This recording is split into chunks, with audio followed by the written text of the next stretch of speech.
भैया मैं क्या कहूँ इसके बारे में कहूँ, मैं तो सिर्फ इतना कहना चाहूँगा, जितने जमात के लोग हैं यहाँ पर, हजरत साहब जो मर्द सनिया जो एक इंसानियत को पैगाम देती है, जो इस दुनिया को मानवता के रास्ते चलने की ताकत देती है, हर धर्म और हर कौम मजहब की इज्जत करने का नाम है इस्लाम, शांति का पैगाम है इस्लाम, मोहब्बत का पैगाम है इस्लाम, कुर्बानी का नाम है इस्लाम, इंसानियत को जिंदा करने का नाम है इस्लाम। ये नहीं पता चलेगा इन्हें, इन्होंने नहीं पढ़ा धर्म की किताबें, इन्होंने नहीं पढ़ी रामायण, इन्होंने नहीं पढ़ी गीता, इन्होंने नहीं पढ़ी कुरान, इन्होंने नहीं पढ़ा बाइबल। ये सिर्फ एक चश्मे से इन्होंने संविधान को नहीं पढ़ा, ये संविधान को नहीं मानते, ये मुसलमान के विरोधी नहीं है, ये मुसलमान के हार में सनातन की संस्कृति को मिटाना चाहते हैं, ये मुसलमान के नाम में दलित आदिवासी के अधिकार को छीनना चाहते हैं। कहीं पे निगाह है, कहीं पे निशाना, ये मुसलमान का कुछ नहीं बिगाड़ सकते, जिसका इतिहास हजरत हुसैन का हो। उन्हें नहीं पता कुर्बानी का इतिहास बहुत बड़ी ताकत है।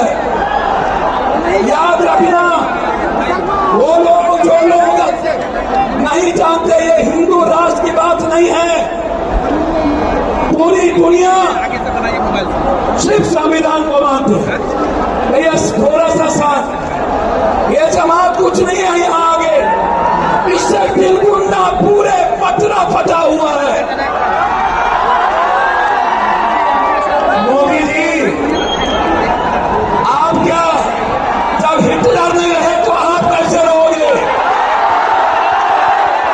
कोई नहीं बचा है इस मुल्क में, सिर्फ मोहब्बत बचेगी, इस मुल्क में सिर्फ सच्चाई बचेगा, और जिसके हाथ में भारत का झंडा और एक हाथ में गीता कुरान होगा और एक हाथ में संविधान होगा, वही इस मुल्क को चलाएगा। आप मत सोचिए, आप तो मरने वाले कौन हैं?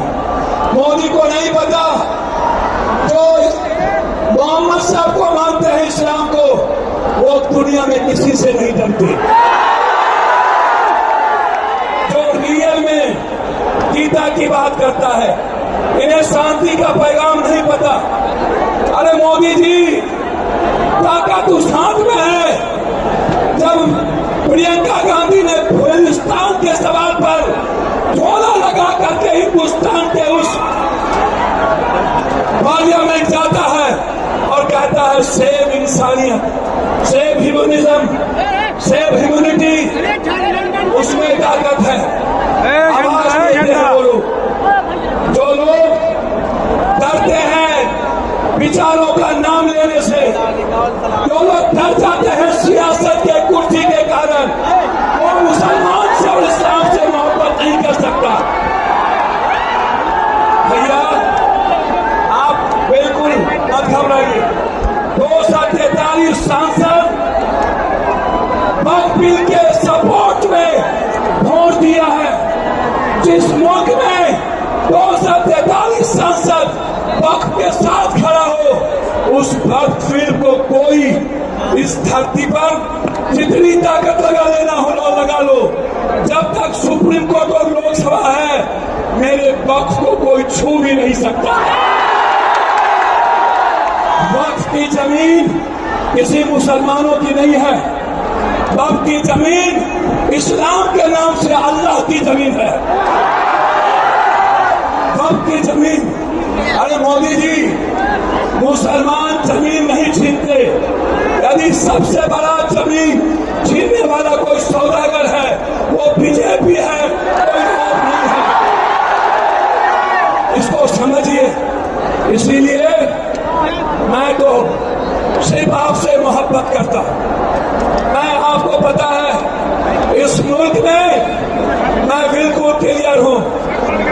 जो भी धर्म और जाति के नाम पर हमला करेगा उसे पप्पू यादव से जंग लड़ना पड़ेगा।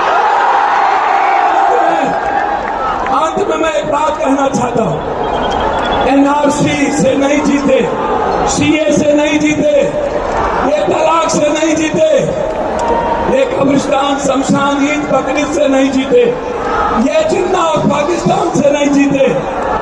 अब ये चुनाव आयोग के द्वारा 4,70,00,000 वोटरों के गरीबों के वोट को छीन कर ये बिहार में चुनाव लड़ना चाहते हैं। आप जोर से बोलिए, क्या वोटर को छीनने देंगे?